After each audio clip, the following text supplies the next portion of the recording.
Hello दोस्तों, प्रहात का पौत्र और विरोचन का पुत्र राजा महाबली असुरों में सबसे महान राजा था। वह वीर, दानवीर और धर्मप्रिय था। उसने बल और तपस्या के बल पर देवताओं को पराजित कर तीनों लोकों पर अपना अधिकार जमा लिया था। देवता अपने सिंहासन से वंचित हो गए और अत्यंत दुखी होकर भगवान विष्णु की शरण में पहुंचे। उन्होंने भगवान विष्णु जी से प्रार्थना की कि हे प्रभु, राजा बलि ने अपने अहंकार में तीनों लोकों पर अधिकार कर लिया है। कृपया हमें हमारा अधिकार वापस दिलाएं। भगवान विष्णु मुस्कुराए और बोले, समय आने पर मैं इसका समाधान अवश्य करूंगा। समय बीता और देवमाता अदिति तथा उनके पति ऋषि कश्यप अत्यंत दुखी रहने लगे क्योंकि देवता अपने अधिकारों से वंचित थे। अदिति ने भगवान विष्णु की आराधना की। उनकी भक्ति से प्रसन्न होकर भगवान विष्णु उनके समक्ष प्रकट हुए और बोले, माता, मैं तुम्हारे पुत्र के रूप में जन्म लूंगा और देवताओं का अधिकार पुनः स्थापित करूंगा। इसके बाद भगवान विष्णु ने अदिति के गर्भ में एक बौने ब्राह्मण बालक के रूप में जन्म लिया, जिनका नाम पड़ा वामन, जिसका अर्थ है छोटे कद वाला। उधर राजा बलि ने महान गुरु शुक्राचार्य के निर्देशन में अश्वमेध यज्ञ शुरू किया था। यह यज्ञ उसे और भी शक्तिशाली बना रहा था। जब वामन ने यह सुना तो वे ब्राह्मण बालक के वेश में बलि के यज्ञ स्थल पर पहुंचे। उनका तेज देखकर सभी विस्मित रह गए।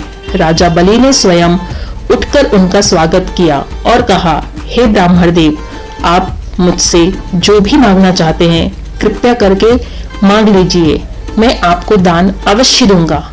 वामन ने शांत स्वर में कहा, राजन, मुझे केवल 3 पग भूमि चाहिए।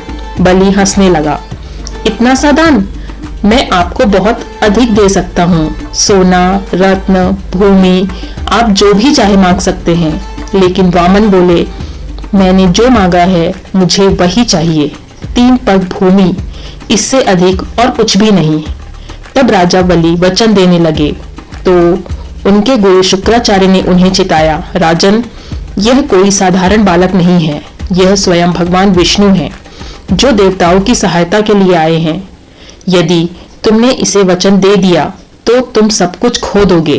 परंतु राजा बलि ने कहा, गुरुदेव, मैंने दान देने का वचन दिया है। यदि भगवान स्वयं याचक बनकर आए हैं तो मुझे इससे बड़ा सौभाग्य और क्या हो सकता है। यह कहकर उन्होंने वचन दे दिया। जैसे ही राजा बलि ने वचन दिया, वामन ने अपना रूप बढ़ाना शुरू किया। देखते ही देखते उनका सिर आकाश तक पहुंच गया। पहले पग में उन्होंने पृथ्वी को नाप लिया, दूसरे पग में उन्होंने आकाश को माप लिया। अब तीसरे पग के लिए कोई स्थान ही नहीं बचा। तब वामन ने राजा बलि की ओर देखा और कहा, राजन, अब बताओ मैं तीसरा पग कहाँ रखूं? राजा बलि मुस्कुराए और अपना सिर झुका दिया और बोला, भगवान, तीसरा पग आप मेरे सर पर रख दीजिए। भगवान विष्णु ने प्रसन्न होकर वैसा ही किया। जब भगवान ने तीसरा पग बलि के सिर पर रखा तो उन्होंने उसे पाताल लोक भेज दिया, लेकिन बलि ने किसी भी प्रकार का विरोध नहीं किया।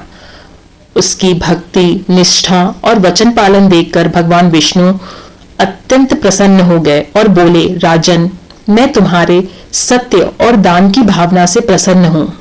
मैं तुम्हें पाताल लोक का राजा बनाता हूँ। वहां तुम सदा सुखी रहोगे और मैं स्वयं तुम्हारी रक्षा के लिए द्वारपाल बनकर रहूंगा। कहा जाता है कि भगवान विष्णु सतुल लोक में राजा बलि के द्वारपाल बनकर रहने लगे।